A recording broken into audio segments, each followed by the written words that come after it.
अपन live है आता. Sir we are live now. नमस्कार. नमस्ते. मैं राजेश सोलंकी बोल रहा हूँ एक उड़ान के माध्यम से, और आज हम जिन हस्ती को मिलने जा रहे हैं, बेसिकली आज का जो माहौल है, सब लोग डिप्रेस है, और ऐसे माहौल में मैंने सोचा कि एक ऐसे हस्ती को बुलाए जिनकी स्टोरी सुन के, जिनके बारे में सुन के इतनी एनर्जी, ऊर्जा अपने पास अपने आप आ जाएगी. तो उसके लिए हम लोग ने देखा होगा कि काफी लोग राम को भगवान मानते हैं, कोई यीशु को भगवान मानता है, कोई अल्लाह को भगवान मानता है, लेकिन सिर्फ मानते हैं, उसके जैसा बिहेव नहीं करते. तो हमारे साथ जो एक गेस्ट है, उनका काम इतना है कि मैं पढ़ूं तो मेरा पूरा आधा घंटा 1 घंटा सिर्फ उनका काम का डिस्क्रिप्शन करने में चला जाएगा. तो मैं उनको लाइवली आपके पास आज लेके आया हूँ. पर्टिकुलरली ऐसी हस्ती है जिन्होंने उनकी संस्था का नाम उन्होंने रखा है जिजाऊ माता के नाम से. जिजाऊ माता वो है जो उनको पूरा महाराष्ट्र पूछता है, और जिजाऊ माता जो शिवाजी को जिन्होंने जन्म दिया, और उसी संस्था के नाम से उन्होंने अपनी संस्था का नाम भी जिजाऊ रखा, उनकी कंपनी का नाम भी जिजाऊ रखा. और वो सिर्फ नाम ही नहीं रखा, उन्होंने सिर्फ भक्ति नहीं की, तो वैसे ही आचरण करने की कोशिश किया. मतलब जैसे शिवाजी ने पूरा अपना राज खड़ा किया और लोगों के लिए पूरी जिंदगी उन्होंने अपनी दी, उसी तरह से आज से हमारे जो गेस्ट है नीलेश सांबरे जी, उन्होंने उन्हीं के पगों के ऊपर रख के, सिर्फ नाम नहीं रखा, तो पर्टिकुलर उनके पग के ऊपर पाव रख के उन्होंने अपना एक बड़ा इंडस्ट्री खड़ा किया जितना उनकी ताकत के हिसाब से, और लोगों में बांटा भी, लोगों में बांटते गए और लोगों को अपना समझा. तो अपने सामने है अभी नीलेश सांबरे जी. मैं उनका स्वागत करता हूँ एक उड़ान में. नीलेश सांबरे जी नमस्ते. नमस्ते. मी निलेश भगवान सांबरे, संस्थापक जिजाऊ संस्था, जिजाऊ शैक्षणिक व सामाजिक संस्था तथा जिला परिषद पालघर उपाध्यक्ष, शिक्षण व आरोग्य सभापति. एक तो नीलेश सांबरे जी, मैं आपको कॉन्ग्रेचुलेट करना चाहूंगा कि आप अभी पालघर जिला परिषद के उपाध्यक्ष हुए हैं. मुझे पता नहीं था, आपसे अभी मेरे को मालूम पड़ा एक्चुअली, लेकिन मैं आपका अभिनंदन करता हूं कि आपके जैसे व्यक्ति, और अभी कोई भी पार्टी से नहीं, अपक्ष बन के आप वहां पे उपाध्यक्ष करके आप चुनाव जीत के आए हैं. तो congratulation once again for that. Thank you sir. तो सर एक उड़ान में हमारा ये प्रयास रहता है, हम लोग एक्चुअली मिक्स लैंग्वेज यूज करेंगे, क्योंकि मैं जानता हूं कि आप मराठी में ज्यादा कंफर्टेबल है. तो मैं सब लोग को बताना चाहूंगा कि सांबरे जी मराठी में ज्यादा बात करेंगे, लेकिन उनको हिंदी समझती है, क्योंकि वो बिजनेस में है, और जो भी बिजनेस में रहेगा उसको हिंदी समझती है.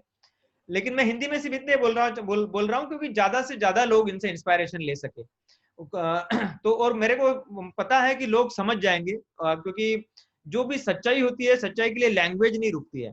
लैंग्वेज कोई भी हो, सच्चाई तो सामने आ ही जाती है, लैंग्वेज बैरियर नहीं रहती है.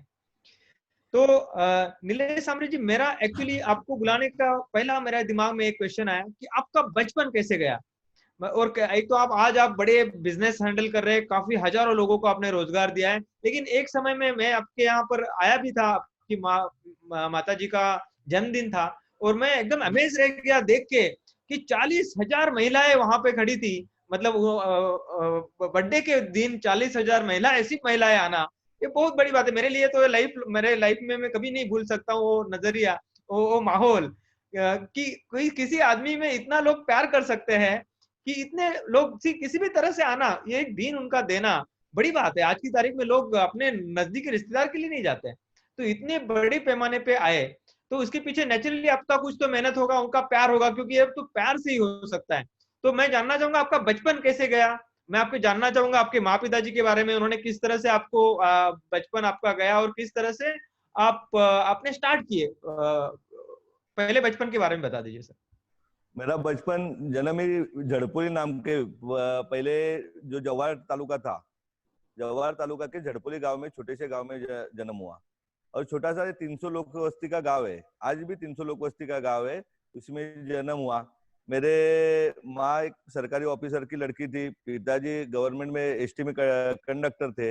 वैसे टाइम में मेरा जन्म हुआ. लेकिन वो टाइम में हमारे यहाँ व्यसनाधीनता बहुत थी, हमारे पालघर डिस्ट्रिक्ट में, थाना डिस्ट्रिक्ट में, पूरे कोकण में ही, क्या हर घर में आदमी दारू पीता था, तंबाकू खाता था. हाँ, पूरे गांव में, पूरे गांव में ऐसा एक भी आदमी नहीं मिलेगा वो टाइम में. 1976 में मेरा जन्म हुआ. मैं 80 के बाद से सब मेरे को याद में है.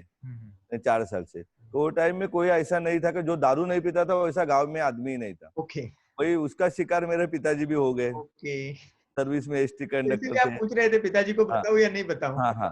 ओके। मैं उनको बताया, उन्होंने परमिशन दे दिया सब ओके। रियल बोलने का ऐसा। हाँ। तो वही टाइम में माँ सर ऑफिसर की लड़की थी, तो भी वो इधर खेती में काम करने लगी। हम्म, खेती का अपना खेती भी है।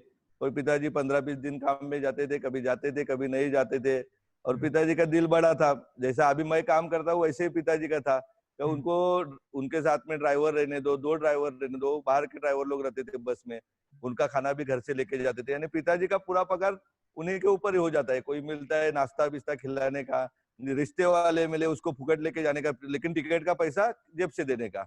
वो मतलब टाइम में। पिताजी से ही आपसे विरासत से मिला है, आप जो हाँ आज विरासत। कर रहे हो आपको विरासत से मिला है हाँ पिताजी से। बराबर, पिताजी और माताजी। वो टाइम माताजी ने पूरा, जैसा जिजाऊ माता ने ढाल तलवार लिया, वैसा खेती का सब माताजी ने संभाल लिया। संभाल लिया, हाँ हाँ। हाँ।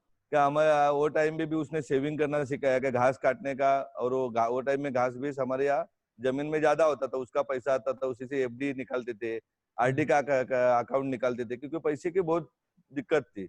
हम्म। वो टाइम से बचपन में हमने इधर झड़पोली के जिला परिषद स्कूल में हमारी मतलब पढ़ाई आपने हो गई। गवर्नमेंट स्कूल में, जो गवर्नमेंट का स्कूल रहता है उसका कंडीशन तो हाँ बहुत ही नॉर्मल रहता है, बहुत ही जो बुरा था। उस समय एक और ही ये रहेगा, वैसे स्कूल में आपने अपनी पढ़ाई की। जिला परिषद पढ़ाई में स्कूल के 5वीं 6वीं 7वीं, फिर मेरा मामा का गांव विक्रमगढ़ है।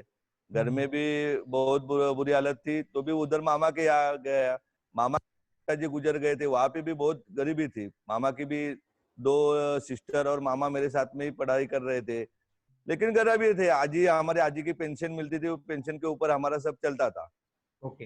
हाँ। मेरे 2 सिस्टर थी छोटी, वो मेरे पीछे पीछे वो पढ़ रही थी। 8वीं से लेकर मैं घर पे ही इधर विक्रमगढ़ हाई स्कूल में पढ़ा, 5वीं से लेकर 10वीं तक। बाद में 11वीं मैंने भिवंडी में किया, बीएनएन कॉलेज में। 12th फिर इधर आलोंडा में कर लिया, विनोय गांधी का स्कूल में, कॉलेज में जहाँ पे रहता था वहाँ पे। कुछ हो गया कि पापा मेरे को मलेरिया हो गया तो फिर मैं घर आ गया। घर हम्म, आ गया तो 12th में मैं गया नहीं उधर। हम्म, फिर FY SY TY फिर भिवंडी में कर दिया। हम्म। वो तो टाइम में मेरे को बस में जाते समय लगता था क्या, एक दिन ऐसा आना मांगता है कि भिवंडी के बच्चे मेरे यहाँ गांव में आना मांगता है पढ़ने में। ओके, ये वो ऐसा टाइम में सपना मेरे को आपका लगता कभी से 90 था? 91 93 में हम्म, कि एक दिन ऐसा आना मांगता है कि बच्चे वहां के यहाँ आना मांगते हैं। वो टाइम पे भी हम भिवंडी बस स्टैंड से उतरते चलते धामनकर नाका चल जाते थे, तो रिक्शा वाला मिलता था। तो रिक्शा के पैसे 2.5 रुपए बचा के हम लोग नाश्ता करते थे। वो टाइम में पिताजी ने मैं 7वीं में था तभी से दारू शराब छोड़ दी। तभी से तो एकदम अच्छा चल रहा था। तो भी हम्म। पिताजी कष्ट करते थे, तो इसलिए पैसा बचाना मांगता है, माँ कष्ट करते बचाना मांगता है। वही 2.5 रुपए से हम लोग नाश्ता करते थे। तो भी मेरे को दिल लगता था कि बाबा यहाँ के रिक्शा वाले चलते। वो टाइम में रिक्शा का बहुत जमाना था। एक रिक्शा मैं भी रेंट पे ले लूं, एक रिक्शा रेंट पे चला के दूसरा रिक्शा एक परचेस कर लूं। लेकिन परचेस करके। सर यही बात मैं कह रहा हूँ, आपके दिमाग में, क्योंकि पिताजी बिजनेस नहीं कर रहे थे, माँ बिजनेस नहीं कर रही थी, आपके हाँ दिमाग हाँ। में ये व्यवसाय करने का कैसे आया दिमाग में? मतलब ये भी जो आप सोच रहे कि किराए पे ले लूं, ये आया कैसे दिमाग में? और तभी उम्र वो कितना था आपका? उम्र 18 साल, 18 साल, हाँ, तो 17 उसी साल। इतना कम उम्र में ये दिमाग में कैसे आया ना कि मैं। ना, वो तो मैं 9वीं पास ओके 10वीं के बाद में मैं यहाँ पे एक गवर्नमेंट में मास्टर कारकुन का नौकरी किया। 12वीं के बाद में मैंने मतदार का नोंदनी रहता है प्रगणक, वो काम किया। जब सब सीनियर कॉलेज मैंने नौकरी ही कर दिया। ओके, दो मतलब आपका पार्ट टाइम काम भी कर रहे थे, या हाँ पढ़ाई काम भी कर कर ही रहे कर थे? रहे थे, क्योंकि घर की जिम्मेदारी मेरे ऊपर ही थी मेरे। ओके। तो रिस्पॉन्सिबिलिटी आपने जल्दी, आपके ऊपर रिस्पॉन्सिबिलिटी आपके ऊपर जल्दी आ गई, और ये जल्दी रिस्पॉन्सिबिलिटी आपने ले ली। और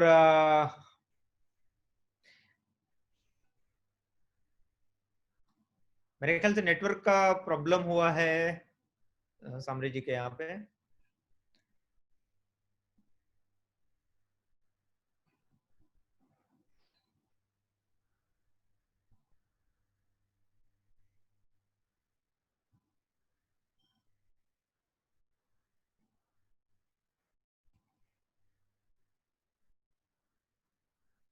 हेलो।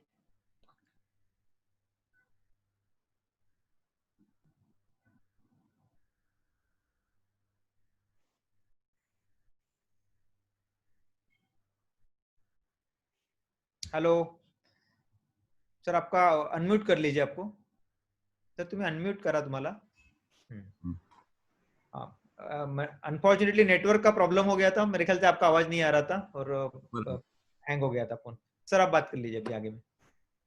तो बचपन से लेके बाबा कुछ ना कुछ पैसा कमा के घर में देना चाहिए, रिश्ते वाले को कुछ ना कुछ हेल्प करना चाहिए।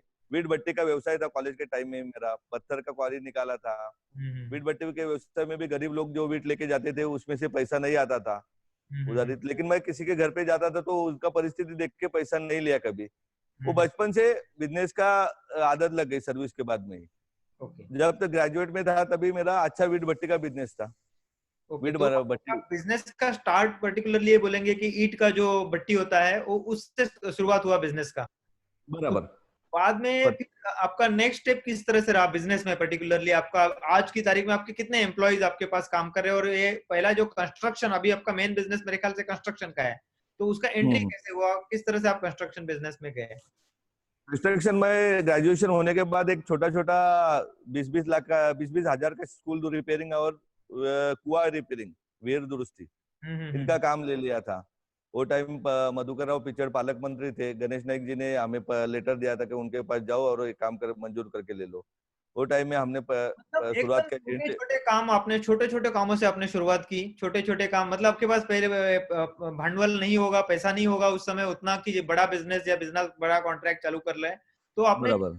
छोटा छोटा कॉन्ट्रैक्ट लेना चालू कर लिया और उसके हिसाब से आपने बिजनेस शुरुआत होगी। वो टाइम में क्या सिंधी लोगों का राज था इधर, ये पीडब्ल्यूडी के बिजनेस में सब सब हम्म सिंधी लोग थे, उल्लासनगर के, उनका राज था। और हम्म बड़े बड़े यहाँ के भी लोग थे, वो किसी को एंट्री नहीं देते थे। वो हम्म टाइम में हमने छोटा बिजनेस चालू कर दिया। टीडीसी बैंक से आर्टिकल लोन लेके 70 हजार का लोन मिलता था हम्म। टीवी फ्रिज के लिए। वो लोन लेके हमने शुरुआत किया, जमीन गिरवी रख के सोसाइटी का लोन ले लिया। फिर यही नाम ऐसा से करके शुरुआत किया था, जिजाऊ कंस्ट्रक्शन जो नाम है यही नाम से शुरुआत हुआ नहीं था? नहीं, पहला हमारे इंडिपेंडेंट नाम पे चालू था, नीलेश भगवान साहब, वो 20-20-50 हजार रुपए तक खुद के नाम पे मिलता था। तो जिजाऊ दो कंस्ट्रक्शन हजार कब हुआ? 2006 में कंपनी का कर दिया। उसके पहले हम लोगों के नाम पे काम लेते थे, वो हम्म, कमीशन पे हमें लेके बाकी पैसा दे देते थे। Okay okay school okay. बंदा जो काम करते 2006 के पहले वो दूसरे के नाम पे करते थे हम। हम्म। पीएमजीएसवाई का बड़ा काम हमने लिया था साढ़े राजू पाटिल, सह्याद्री कंस्ट्रक्शन थाना, उनके हम्म। नाम पे।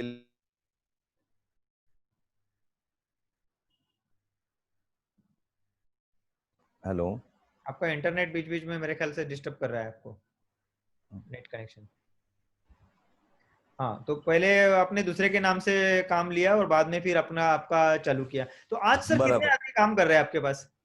आज हमारे पास 2,000 आदमी आज भी काम कर रहे हैं, उसमें से 450 आदमी तो अपने परमानेंट है, ओ जो ग्रेट। 12 महीने तक। हाँ हाँ। मतलब इतने आदमी को आपने रोजगार दिया, जिस समय आपके पास खुद के पास, एक समय ऐसा था कि उस समय आपके खुद के पास ज्यादा रोजगार नहीं था, और बराबर बराबर। इतने आदमियों को आपने रोजगार दिया और आपका काफी अच्छा नाम है। तो आप में और बाकी लोगों में क्या डिफरेंस रहा कि जिसकी वजह से काम आपको मिलते हम गए, जो इस्टेब्लिश थे वो लोग बाजू में हो गए और आपको आप हम इस्टेब्लिश हो गए बड़े? हम क्वालिटी में कभी तड़जोड़ नहीं करते हैं। मैं लोगों के लिए काम करता हूँ, खुद के लिए, खुद की फैमिली के लिए नहीं काम करता।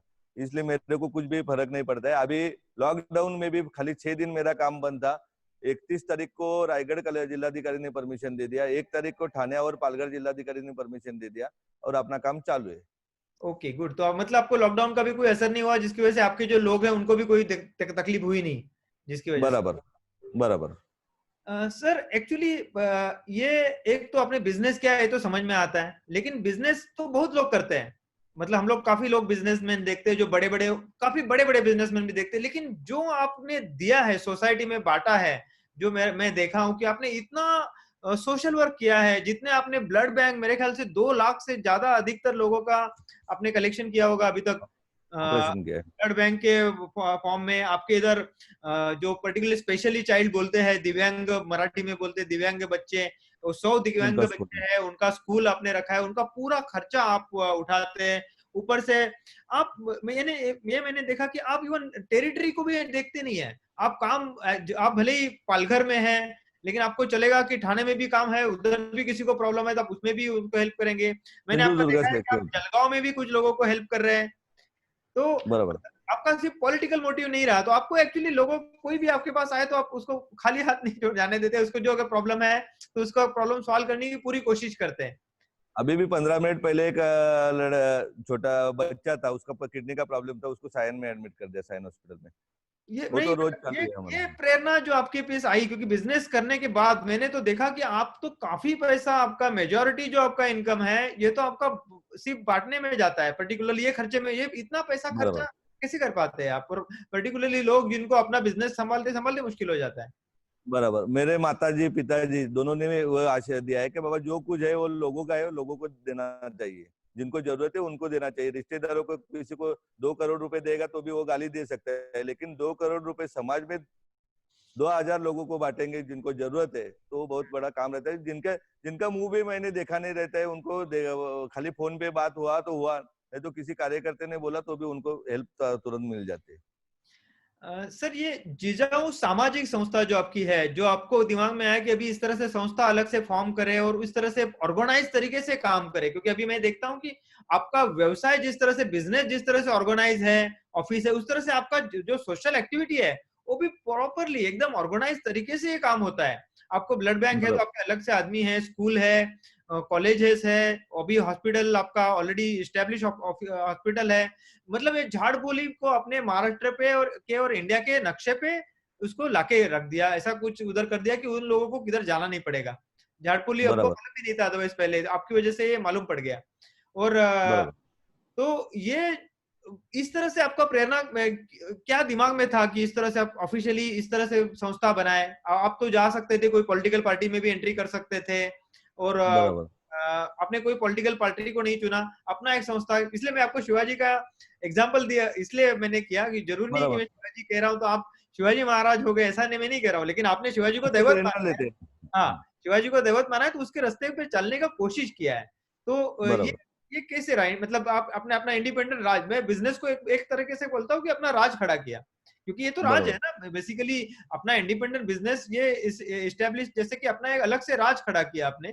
तो ये अलग से संस्था खड़ा करने का क्या पर्पज रहा और उसका भी क्या क्या काम चल रहा है, जरा आप बताएंगे तो। मैं जब स्कूल में था तभी से मेरे को ये दिमाग में आ रहा था कि हमारा कुपोषित जिला हम्म, हमारा जवार, मोखाड़ा, वाड़ा, विक्रमगढ़, यानी बच्चे जैसे अपने मुर्गा काटते हैं, मुर्गे जो मरते रोग आने के बाद, ऐसे बारिश के टाइम में बहुत बच्चे गुजर जाते थे। ओ, वो टाइम सुधाकर राव नाइक सीएम थे, मैं कॉलेज में था। वो हाँ, टाइम देखा कि वावर वांगनी में इतने बच्चे गुजर गए। वो टाइम में मैंने सोचा कि इनका कौन देखेगा, हम्म, इनके लोग तो नहीं देखते, वो जो बड़ा होता है वो उनका फैमिली देखता है। इनका हम्म, तो कोई ना कोई रहना मांगता है, क्योंकि ये आदिवासी लोगों के लिए जो जो स्कीम आता है वो सब गवर्नमेंट और यहाँ के पॉलिटिकल लीडर बांट बांट के खा जाते हैं। मूल जो आदिवासी है वो गरीब के गरीब रहता है, और आदिवासी नहीं, सभी समाज के जो गरीब लोग है वो अपने है, और इनका कोई ना कोई रहना मांगता है। खुद के लिए तो सब जीते, उनके लिए तो कोई किसी न किसी काम करना मांगता है। इसलिए मेरे माता पिताजी के मार्गदर्शन से मैं काम कर रहा हूँ। खाली ब्लड डोनेट कैंप नहीं, मेरे आपने कम से कम 200 मेडिकल कैंप होते हैं थाना डिस्ट्रिक्ट और पालघर डिस्ट्रिक्ट में साल हम्म, में। और वो खाली दिखाने के लिए मेडिकल कैंप नहीं होते, उसमें छोटा अप्रेंटिस से या छोटा ऑपरेशन से लेके दांत के ऑपरेशन से लेके कैंसर तक जो जो ट्रीटमेंट है वो अपनी संस्था पूरे करते हैं। आज भी रोज एम्बुलेंस अपनी टाटा में जाती है, 5-6 लोगों को लेके हर रोज जाते। 365 दिन में एक भी दिन ऐसा नहीं कि अपना लोग यहाँ के पेशेंट पालघर डिस्ट्रिक्ट के, थाना डिस्ट्रिक्ट के अपने एम्बुलेंस और टाटा हॉस्पिटल नहीं लेके जाते। अपने 10 एम्बुलेंस है अभी। तो 10 मोखाड़ा, के। हाँ, मोखाड़ा, विक्रमगढ़ में है, झड़पोली में एक है, वाड़ा में, शाहपुर में, मुरबाड में, रायगढ़, रत्नागिरी और सिंधुदुर्ग, सब जगह पे फ्री सेवा है। क्योंकि पैसा देके तो जिसके पास पैसा नहीं उसको सेवा मिलना मांगता है, उसका ट्रीटमेंट होना मांगता है। मैं जब तक हूँ तब तक मेरे हिसाब से समाज का कोई आदमी जिसके पास पैसा नहीं इसलिए वो गुजरना नहीं मांगता है, उसका ट्रीटमेंट होना ही मांगता है। और जे बच्चे में गढ़ से काम करने का, स्टडी करने का ताकत है, उसको शिक्षा देना ये मेरा कर्तव्य है, परम कर्तव्य है। वो समझ के काम करता है। मैं क्या समाज के ऊपर कोई उपकार नहीं करता हूँ, मेरा कर्तव्य है कि जो गरीब है उसको शिक्षा देना ये जरूरी है। और मतलब वो आपका काम कर मेडिकल और एजुकेशन, ये एक दो फील्ड दोनों ऐसे सब। हैं जिसमें आपने अपना पूरा ताकत लगा दिया, उसमें आपने अपने पूरे एफर्ट्स से आपके टोटल कितने कार्यकर्ता होंगे सर? ये सब कामों में आपका कितने लोगों का सहयोग आपका इसमें होगा, आपके जो जिजाऊ नहीं, सामाजिक संस्था? हजारों लोग रहेंगे हजारों उसमें, लोग रहेंगे ना, बिल्कुल। क्योंकि वही मैं देखा उस दिन भी आपके कार्यक्रम प्रोग्राम में मैं आया था उस दिन माँ के अपना महिलाओं के में, महिला स्वच्छता में भी अच्छा काम किया जिजाऊ ने, क्योंकि हम्म, केली भाजीपाला सब जो भैया लोग करते थे, आज मुरबाड से लेके तलासरी तक हम्म। कम से कम 2000 अपने लोग खड़े किए कि जो लोड गाड़ी हमने दे दिया उनको, व्यवसाय करने के लिए खड़ा कर दिया, कांदा बटाटा सब अपने लोग अभी बेचते हैं। इतना ही नहीं, तो महिलाओं के लिए सिवन क्लास मशीन बांटा, अपने गांव गांव में मशीन बांटा है कि वो लोगों को ट्रेन करके उन्होंने गांव गांव में व्यवसाय वो भी करना हमने मांगता है। किया है, प्लस आप लोग पीठ किसानों की के लिए भी। चक्की, हाँ। पीठ की तांदुल बनता है ना यस। हमारे, वो हमने कम से कम 100-150 तो वाड़ा ठाणे और पालघर डिस्ट्रिक्ट में बांटे, मतलब हर महिला आपने मंडल छोटे को दे छोटे दिया। बिजनेसमैन भी खड़े किए, काफी लोगों को हाँ, रोजगार दिया इस तरह से। लोग लोग रहना मांगते हैं, और अभी हमारा मेन मकसद है फार्मर लोग खड़े रहना मांगते हैं। गए हाँ, साल मैं देख रहा हूँ क्योंकि काफी आप लोग ये एक ये है आपका जो किसान है उनके लिए काफी आप काम कर रहे हैं, उनके लिए काफी एकदम बराबर। खाद है या बाकी सामान है वो आप बांट भी रहे हैं उनके लिए, काफी चीजें उस हाँ, तरह। 1 लाख, हाँ 1 लाख आम के और काजू के पेड़ गए ओके। साल हमने 21 जून को दिए थे, ये साल भी लाखों पेड़ दे देंगे। अभी गवर्नमेंट को भी हमने 2 लाख काजू के पेड़ ये 4 तालुके के लिए मंगाए है। शेवगा का पेड़, कुछ ना कुछ करके हमारे यहाँ 15,000, 15 से 25 हजार रुपए एक फैमिली को आना मांगता है, मेरा मकसद है। ऊपर से सर आपने देखा कि आपने स्पोर्ट्स को भी आपने बढ़ावा दिया, काफी लोगों एमपीएससी एग्जाम्स के लिए भी लोगों को आपने एजुकेशन दिया, उनको पैसे भी दिए, वो ऑफिसर्स भी बने काफी लोग। और स्पोर्ट्स में भी काफी बड़े बड़े स्पोर्ट्स, कबड्डी या बाकी के इसमें आपके आपके एरिया में जो कोकण जिला एरिया में पूरे बड़े स्पोर्ट इवेंट्स आप आज बना। बराबर स्पोर्ट, मैं वही बोला ना, जे बच्चे में काबिलियत है वो बच्चा किधर भी रुकना नहीं मांगता है। हम्म, हमारे यहाँ के अच्छे कुश्ती पहलवान जो लड़की है मनाली जाधव, वो हम्म, आज नेशनल लेवल तक जा गई, कल हम्म। इंटरनेशनल लेवल तक जाएगी। उसकी सिस्टर एक है, ज्ञानेश्वर मुर्गा नाम का बंदा है, वो मैराथन में Konkan marathon, Bombay marathon, Thane police marathon, सब मैराथन उसने 1 नंबर पे लाए, चुन के लाए। ऐसे मेरे पास 10 बच्चे के वो हर दिन खेलते ही है और खेल के कुछ ना कुछ बख्शिश लाते हैं। दूसरा एक चीज मेरे को आपका स्पेशल दिखाई दिया, जो एरिया में आप है, क्योंकि मैं पहले वानगांव, उधर आपको पता होगा वानगांव पालघर डिस्ट्रिक्ट में भी वानगांव करके आता है, तो मेरा एजुकेशन वहां का है। बराबर। हाँ, तो उधर के लोग आपको बराबर। जानते हैं, उधर के भी लोग, मैंने कुछ आनंद भाई जी को भी पूछा था, वो जानते हैं आपको। जो बराबर। तो, ये वहां पे मैं भी मेरा एजुकेशन वहां पे हुआ, वहां पे तो पर्टिकुलरली गवर्नमेंट के स्कूल है, मराठी मीडियम और इस तरह के स्कूल है।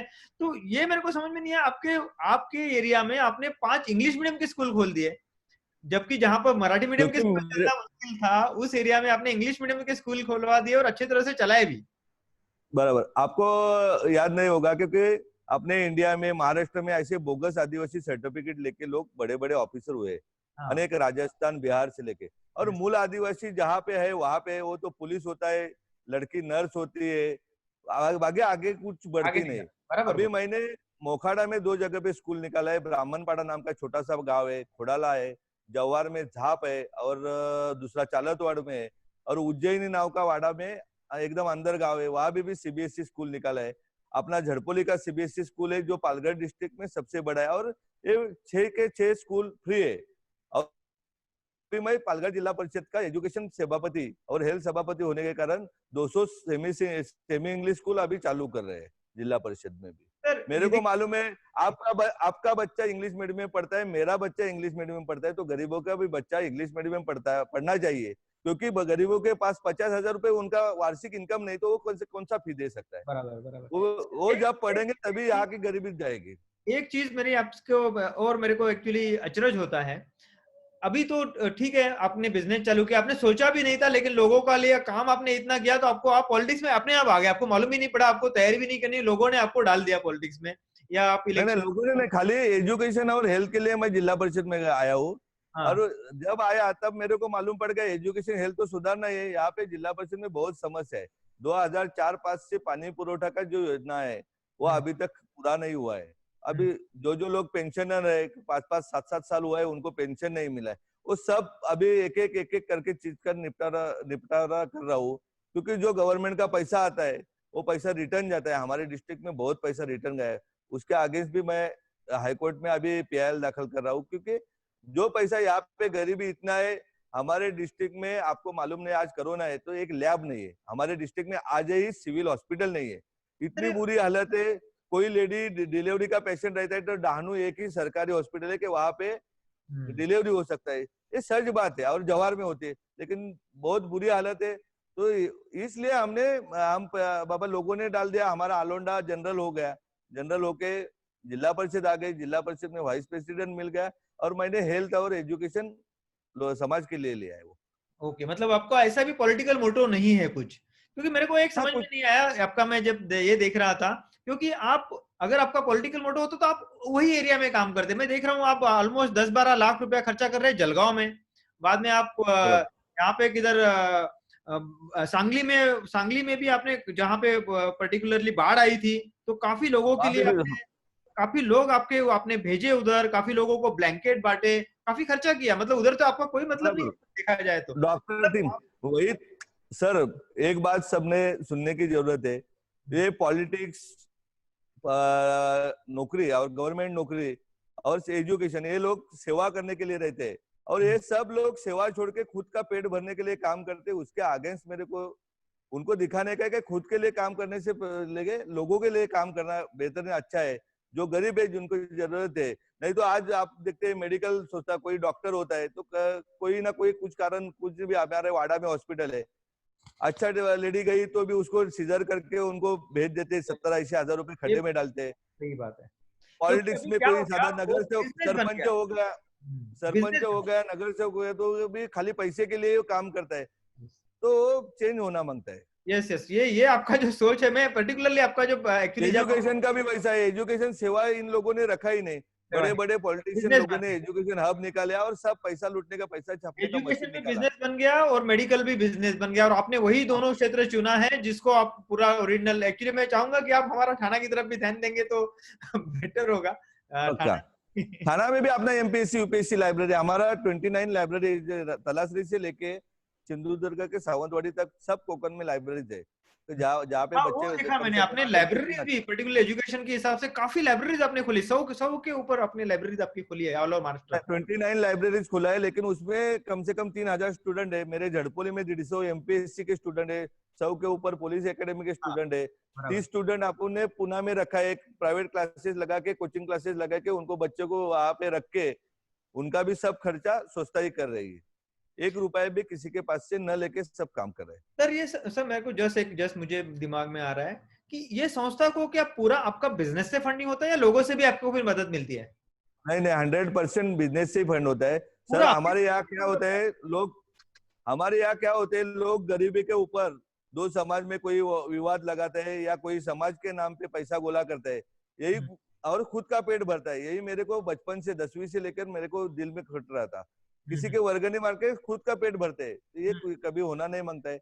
अभी हम लोग ऐसा कर रहे हैं कि अपने बिजनेस से जो पैसा आता है उसमें से कम 70 से 80% पैसा समाज के लिए खर्च करते हैं, क्योंकि मेरे को मालूम है कि हिंदुस्तान में बड़े बड़े राजे महाराजे हो गए, बड़े बड़े इंडस्ट्रीज हो गए, अंबानी से लेके सब लोग, कोई पैसा किसी को बचा नहीं सका, कोई नहीं बचा और सका। वो घर जाने के बाद पैसे ने कुछ हम काम लोग किया, जब वो तो देख भी रहे हैं, अपने को, आपको मालूम है, आप बिजनेस में हो, कितने बड़े बड़े लोगों के दो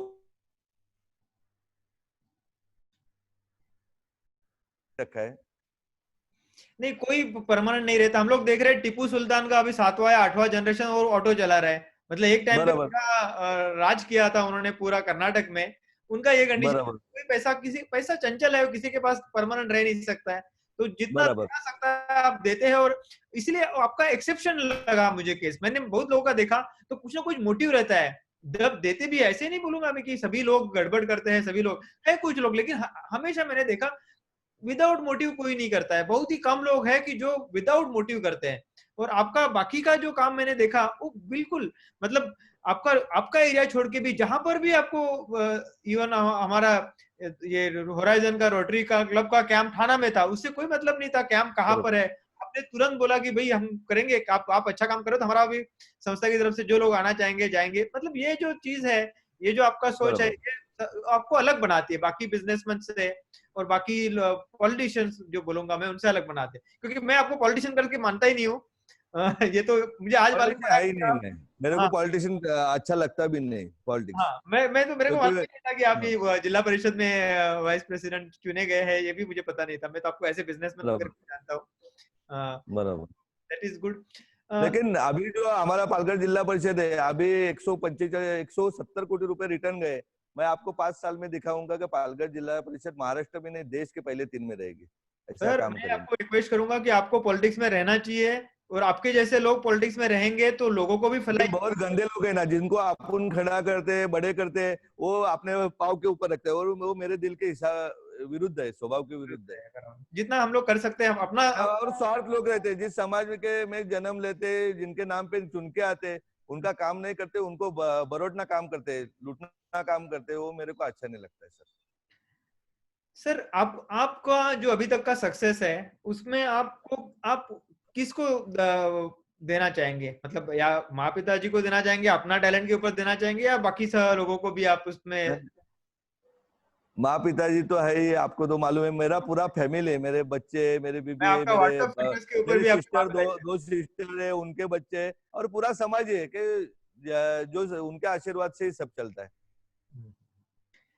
सर आगे में आपका क्या है प्लान? मतलब अभी आपका आप बहुत ही यंग है कंपेरेटिवली, इवन आप मेरे से भी छोटे हो। मैं एज वाइज छोटे हैं, आपने काम से तो आपने बहुत बड़े बन गए हैं कभी से लेकिन एज नहीं, वाइज आपका अभी बहुत नहीं, मैं भी छोटा ही हूँ। नहीं नहीं सर। आगे तो ये पालघर डिस्ट्रिक्ट तो मैं पूरा एकदम क्लियर कर दूंगा, हेल्थ और एजुकेशन से, पानी घर घर में पानी दे दूंगा। और कृषि क्षेत्र में पालघर डिस्ट्रिक्ट, मेरा एक राय था कि आनंद से दूध आता है बॉम्बे में, हम्म, या कोल्हापुर से आता है, हम्म, नगर से भाजीपाला आता है, तो ये पूरा पालघर डिस्ट्रिक्ट से बॉम्बे को सप्लाई हो जाएगा। हम्म, गवर्नमेंट भी, अभी कृषि मंत्री जी हमारे पालक मंत्री दादाजी भुसे, हम्म, वो अपने साथ में, मुख्यमंत्री महोदय साथ में, उप मुख्यमंत्री जी महोदय साथ में, और पवार साहब भी खेती के लिए मेरे हर काम को पॉजिटिव देख के हेल्प करते हैं हम्म। मेरे को पूरा। पवार साहब से मुझे याद आया, आपने अभी एक ओपनिंग किया कैंसर हॉस्पिटल का, पर्टिकुलरली जिसमें पवार साहब आए थे, ये हाँ, मेरे शाहपुर में, शाहपुर। बराबर। उसके बारे में सर कुछ बताएंगे आप कि क्या हाँ आपका? बताए, पवार साहब राष्ट्रवादी कांग्रेस पार्टी के अध्यक्ष है, इसलिए नहीं हमने बोला। पवार साहब ऐसा आदमी है कि जिन्होंने कैंसर पे मात करके वो काम कर हाँ, रहे हैं, और यस। अपन वही कैंसर का हॉस्पिटल कर रहे हैं, क्योंकि टाटा हॉस्पिटल में आज हमारे लोग हर रोज जाते हैं, वहां पे बहुत गर्दी रहती, भीड़ रहती है, रहने की व्यवस्था नहीं रहती। तो अभी शाहपुर ऐसा रहेगा कि रूरल महाराष्ट्र के आदमी वहां पे ट्रीटमेंट करेंगे, पूरा मशीनर लेके। पवार साहब के साथ बात हुआ है, टाटा वाले को ये हम सौंप देंगे कि कम से कम दाम में उनको उपचार होना मांगता है, और ठाणे और पालघर डिस्ट्रिक्ट के लोगों को फ्री में उपचार होना मांगता है। गुड। सर ये कितना टोटल और कभी तक कंप्लीट होगा ये हॉस्पिटल, और कितना उसमें खर्चा है? 2023 तक कंप्लीट हो जाएगा, क्योंकि बड़ा है वो, 200 बेड का हॉस्पिटल है हम्म, कैंसर का ही, हम्म, हम्म। और एकदम पूरा नया रहेगा। जो टाटा में मशीनरी नया आता है दुनिया के, वो सब मशीनरी अपने यहाँ रहेगी। कितना और टोटल खर्चा होने का कोई भी चीज एक्सपेक्टेशन? के लिए खर्चा कितना? तो बड़ा हो जाएगा, 200-250 करोड़ रुपए तक जाएगा वो। बाप रे, इतना खर्चा होगा उस? ओ। हाँ, क्योंकि हमारे गांव के पेशेंट अपने थाना के बड़े बड़े हॉस्पिटल में आते हैं, वहां का खाली फीवर आया तो भी 70,000 लाख यस, रुपए, यस। 2 लाख रुपए। मेरे पिताजी का जुपिटर हॉस्पिटल में 3.25 लाख रुपए ताप का बिल भरा है मैंने, फीवर का बिल भरा ये है। अभी ये सब बंद होना मांगता है। मेरा इरादा है कि सिटी में लोग जाना ही नहीं मांगता है, बाहर के बाहर इलाज होना मांगता है उनका। इसके लिए कुछ ना कुछ तो सर करना चाहिए। आप अगर अभी गवर्नमेंट में किसी भी तरह से जा रहे हो तो आप इसका एक्चुअली, ये मुझे भी बहुत देखता हूँ मैं, ये इसको बिजनेस नहीं बनना चाहिए। ये डॉक्टर बराबर, प्रोफेशन जो है वो बिजनेस नहीं बनना चाहिए, और एजुकेशन भी बिजनेस नहीं बनना चाहिए, ये पर्टिकुलरली बराबर। अलग और रहना चाहिए। पॉलिटिक्स भी नहीं होना होना मांगता है, नहीं तो क्या पॉलिटिक्स है। तो सर होना ही नहीं चाहिए, लेकिन उसको मैं बोल नहीं सकता, वो अपने दिग्विजय टाइम की खानविलकर बात साहब हेल्थ मिनिस्टर थे, और है। हमारे जवाहर में, विक्रमगढ़ में बड़े बड़े मशीनरी आ गए, लेकिन मशीनरी आ गए लेकिन ऑपरेटर ही नहीं भेजा। ये नहीं क्या, ये लोग क्या करते हैं, बड़े लोग मशीनरी भेज देते, अरे उसके लिए ऑपरेटर तो मांगता है कि।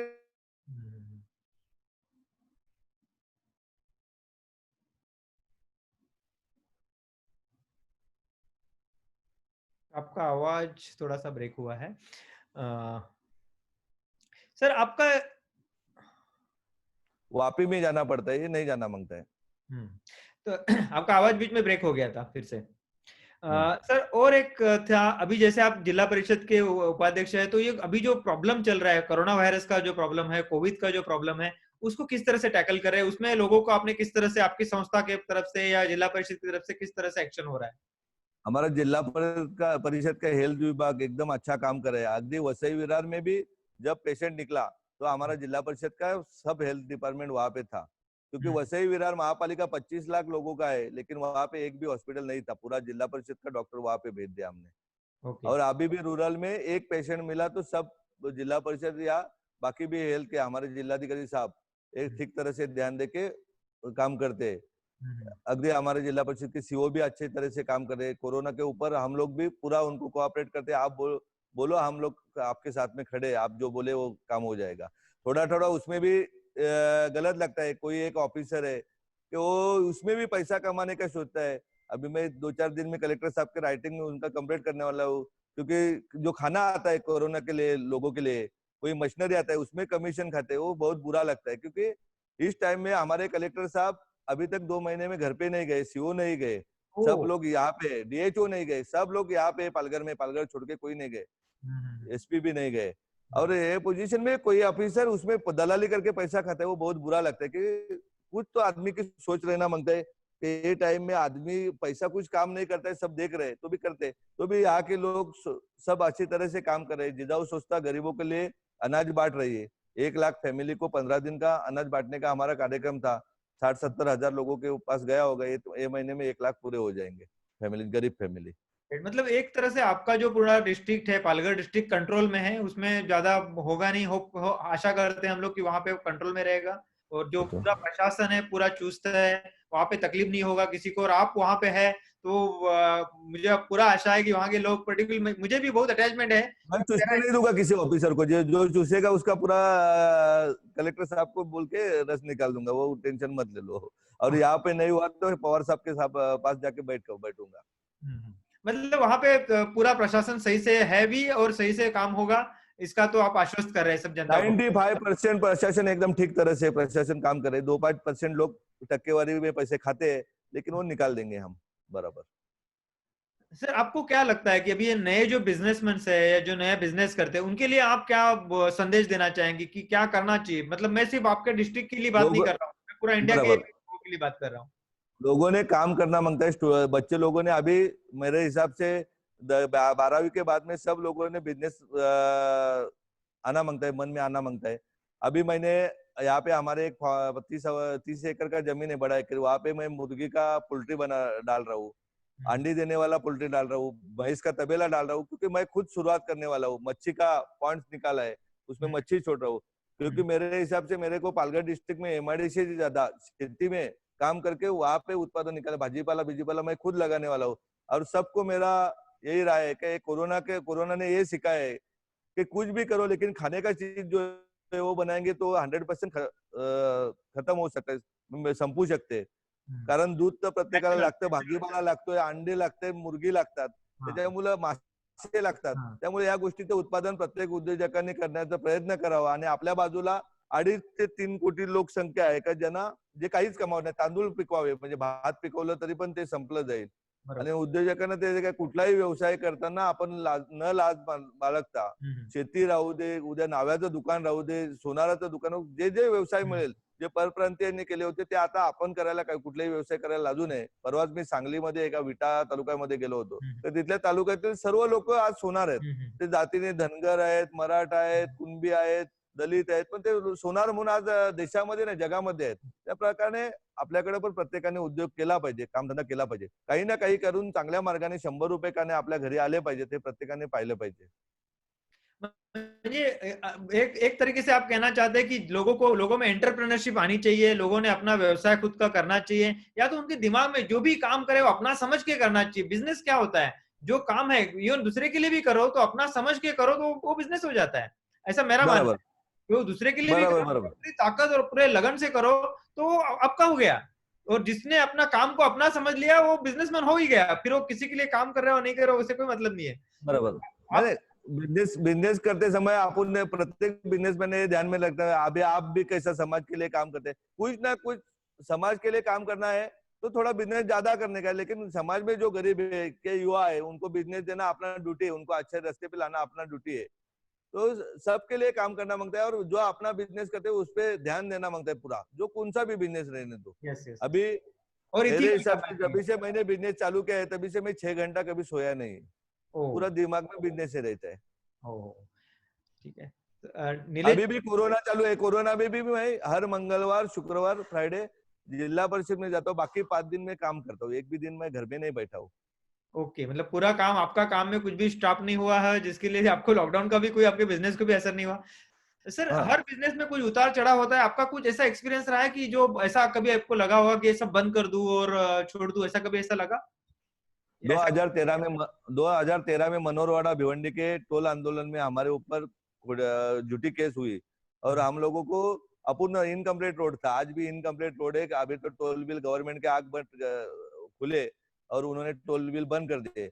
वो टाइम में हमें, मेरे साथ में 45 लोग थे, हमारे भाई लोग, उस सबको अंदर डाला था। वो टाइम में मेरे को ध्यान में आया कि बाबा जिंदगी जीने में कुछ मजा नहीं, अभी मरना ही ठीक है, क्योंकि कुछ किया नहीं तो भी इतने लोग मेरे साथ में जो लोग थे वो 45 डेज में छूटे। मेरे को तो 107 दिन अंदर रखा था, ओ, क्योंकि भ्रष्टाचार ही इतना बड़ा था वो रोड का। हम्म, बड़े बड़े पॉलिटिशियन हाथ में थे, बड़े बड़े जो जिस समाज का कॉन्ट्रैक्टर था उसी समाज के बड़े ऑफिसर थे, उसको फॉलोअप करते थे। इसलिए उनको सब झूठा था, क्योंकि 40% भी रोड नहीं हुआ था और उन्होंने टोल चालू किया था। आज भी हम्म, रोड की परिस्थिति बहुत खराब है। गए 6 साल 7 साल हम लड़ रहे थे, अभी सक्सेस हो गए, क्योंकि गवर्नमेंट, ये नए गवर्नमेंट ने, अशोक जी चौहान साहब ने वो रोड के लिए अच्छा गवर्नमेंट का पैसा अभी अलाउड किया है। ये कोरोना खत्म होने के बाद नया रोड बन जाएगा, तब बम्बई भी वाड़ा तक आ जाएगी और हमारे हर रोज लोग मरते, वो मरना बंद हो जाएगी। ग्रेट।